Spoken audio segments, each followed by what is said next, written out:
ঠাকুরগাঁয়ে দুধ দিয়ে গোসল করে রাজনীতি থেকে বিদায় জানালেন তুষার আলী নামে এক বিএনপি নেতা।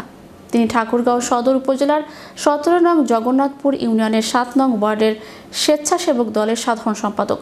রবিবার দুপুরে ঠাকুরগাঁও সদর উপজেলার জগন্নাথপুর ইউনিয়নের ছোট খোঁচাবাড়ি এলাকায় এ ঘটনা চোখে পড়ে। অবহেলার শিকার হয়ে নিজের পদ সহ দল থেকে স্বেচ্ছায় পদত্যাগ করছেন এমন মন্তব্য করেন তিনি। তুষার আলী জানান, ১৭ বছরের রাজনীতিতে দলকে ব্যাপক সহযোগিতা করেছি, অনেক ত্যাগ স্বীকার করেছি, কিন্তু আগস্টের পরে আমার মূল্যায়ন একেবারেই কমে গেছে। ৪ আগস্টের আগ পর্যন্ত আমাকে শুধুই ব্যবহার করা হয়েছে। তারপর থেকে আমি শুধু একটি ভাঙা পাত্রের মতো হয়ে গেছি। তাই দুধ দিয়ে গোসল করে রাজনীতি থেকে বিদায় নিলাম।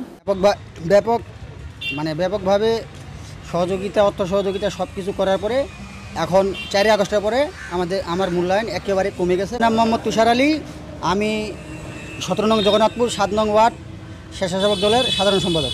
পদত্যাগ করলাম এই জন্য যে যারা ত্যাগী নেতা তাদের কোনো মূল্যায়ন নেই।